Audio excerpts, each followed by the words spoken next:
क्या जंतर मंतर पर छात्रों और जेनजी के आंदोलन से पहले भी संघ प्रमुख यही बात कहते कि मैं जेनजी पर आंख मूंद कर भरोसा करूंगा, या ये बदली हुई परिस्थितियां हैं जिसका एहसास संघ प्रमुख को भी है? इस आंदोलन के बाद बीजेपी बिहार में अपना किला बांकीपुर के साथ हिंदुत्व की लैबोरेटरी मध्य प्रदेश में दतिया विधानसभा उपचुनाव सीट हार गई। क्या यही वजह है कि मोहन भागवत को जेनजी और जेन अल्फा को लुभाने वाली बातें कहने के लिए मजबूर होना पड़ा है? क्या संघ प्रमुख को एहसास हो चला है कि उसकी राजनीतिक अनुषांगिक संगठन ने बीते कुछ महीनों में जो गलती की है उसका बड़ा खामियाजा भविष्य में संघ को उठाना पड़ सकता है, जो अपरोक्ष रूप से 12 वर्षों से सत्ता का सुख भोग रही है? इन बयानों के जरिए मोहन भागवत कहीं चादर डालने की कोशिश तो नहीं कर रहे हैं? जिस प्रकार दिल्ली पुलिस ने सफेद चादर से घेर कर जंतर मंतर से सोनम वांगचुक को उठाया था, आज सियासत में बात मोहन भागवत के जेनजी के साथ किए गए संवाद की और उस पर हो रही राजनीति की करेंगे। आप देख रहे हैं द फेडरल देश, मैं हूं मनीष कुमार।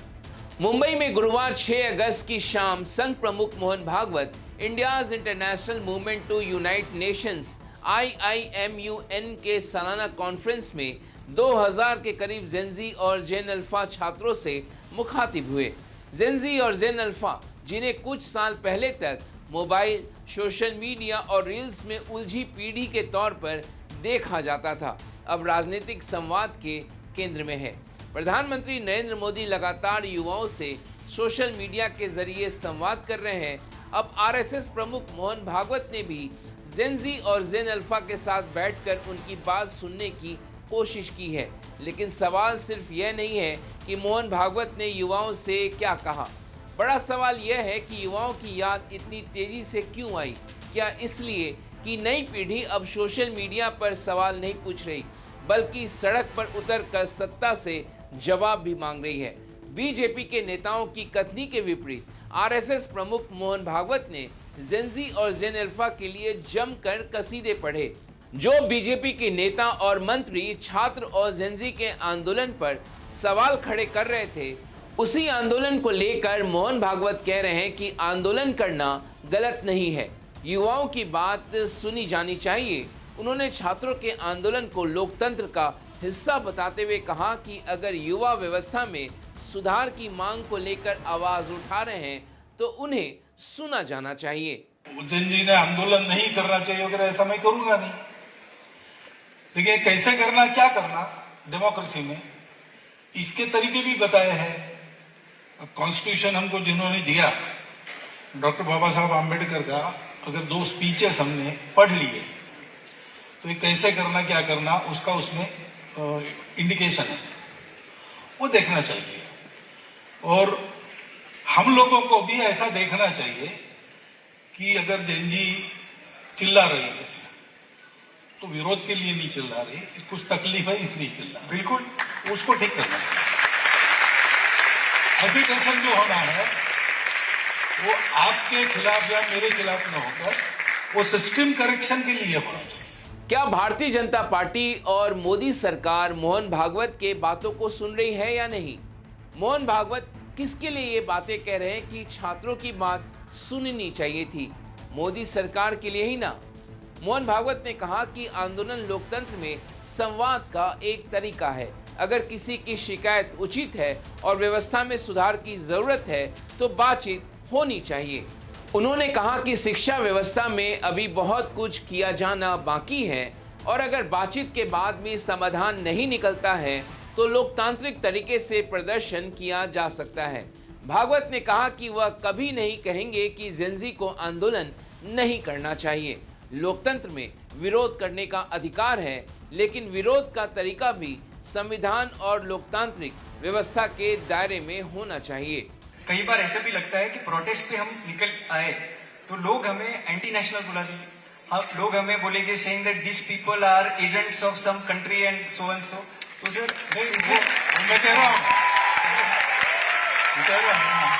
कि जेनजी अगर एजुकेशन कर ले तो एंटी नेशनल तो है नहीं, अपने लोग हैं, अपनी नेक्स्ट जनरेशन है। जी सर, जैन जी वगैरह ऐसी है, ऐसा मैं तो बिल्कुल नहीं मानता।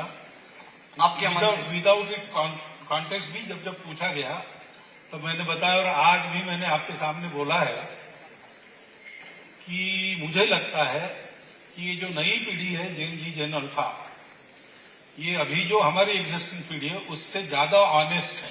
कॉकरोच जनता पार्टी के फाउंडर अभिजीत दीपके ने मोहन भागवत की बातों पर उन्हें नसीहत भी दे डाली।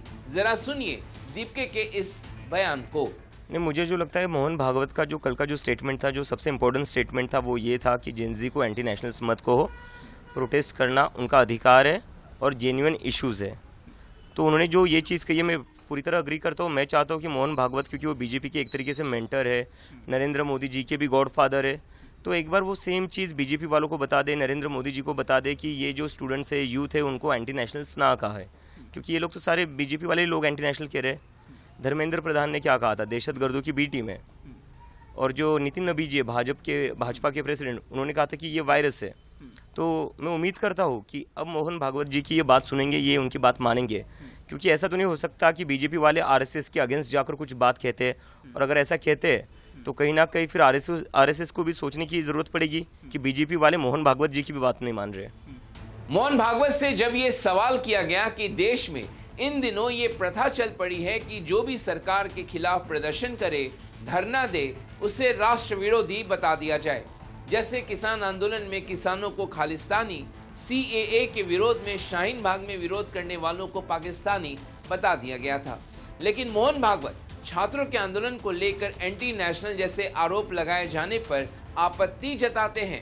उन्होंने कहा कि सिर्फ प्रदर्शन करने की वजह से किसी को राष्ट्र विरोधी नहीं कहा जा सकता है। बीजेपी के प्रवक्ता जो हर शाम मेन स्ट्रीम मीडिया में बैठकर कैरेक्टर सर्टिफिकेट बांटते हैं, उम्मीद है उन्होंने मोहन भागवत की बात जरूर सुनी होगी। लेकिन कांग्रेस की महासचिव प्रियंका गांधी वाड्रा कह रही हैं कि मोहन भागवत छात्रों को सर्टिफिकेट बांटने वाले होते कौन हैं? For the first time, I've interacted with them. They don't need a certificate from Mohan Bhagwat ji. For the first time, I've interacted with them. They don't need a certificate from Mohan Bhagwat ji. लेकिन छात्रों और police के बीच झड़प, आंसू gas और कथित तौर पर पैलेट गन के इस्तेमाल के सवाल पर बहुत ही चतुराई से मोहन भागवत जवाब देकर निकल गए। उनसे पूछा गया कि पैलेट गन का इस्तेमाल करना कितना सही था, तो उन्होंने कहा कि इसकी उन्हें जानकारी नहीं है। ये क्यों हुआ, क्या हुआ, इसके कारण में जाना पड़ेगा, जिसके लिए जो जानकारी चाहिए मेरे पास नहीं है। आपके पास भी पूरी नहीं होगी ऐसा मुझे लगता है जी। लेकिन इसको देख के कहाँ गड़बड़ है ये तय करना पड़ेगा। मैं अभी ये नहीं कह सकता कि क्या हुआ, क्यों हुआ, क्योंकि सही गलत मुझे भी मालूम नहीं। आप भी पढ़कर बता रहे हैं, मैं भी पढ़कर बता रहा हूं। आज सुबह मैं आ रहा था तो कुछ मॉड्यूल्स वगैरह इसमें घुस गए, उनका कुछ भंडाफोड़ वगैरह इसी बात न्यूज में पढ़ रहा था। अब वो कितनी सही है नहीं है मुझे मालूम नहीं है, लेकिन मुझे अगर आप उनकर विश्वास रखने के लिए कहा तो मैं जैन जी पर विश्वास रखूंगा। अब सवाल उठता है कि जिस बात को लेकर 20 जुलाई से संसद का मॉनसून सत्र चल नहीं पा रहा है, गृह मंत्री अमित शाह के संसद में बयान देने की विपक्ष मांग कर रहा है और उस मांग को लेकर रोज धरना प्रदर्शन कर रहा है। क्या यह संभव है कि मोहन भागवत को इस बात की जानकारी नहीं है? राज्यसभा के सभापति ने भी संसदीय कार्य मंत्री से अमित शाह को विपक्ष की भावना से अवगत कराने के लिए कह दिया। इतना ही नहीं, पैलेट गन के इस्तेमाल का मामला अब सुप्रीम कोर्ट में भी उठाया जा चुका है। हालांकि उन्होंने कहा कि अगर उन्हें किसी एक पक्ष पर भरोसा करना हो तो वो जेनजी पर भरोसा करेंगे। भागवत ने यह भी कहा कि कुछ रिपोर्टों में आंदोलन में असामाजिक तत्वों के शामिल होने की बातें सामने आई हैं, लेकिन प्रमाणित जानकारी के बिना किसी निष्कर्ष पर पहुंचना ठीक नहीं होगा। मोहन भागवत के जेनजी को लेकर दिए गए बयान पर अब सियासी प्रतिक्रिया भी सामने आई है।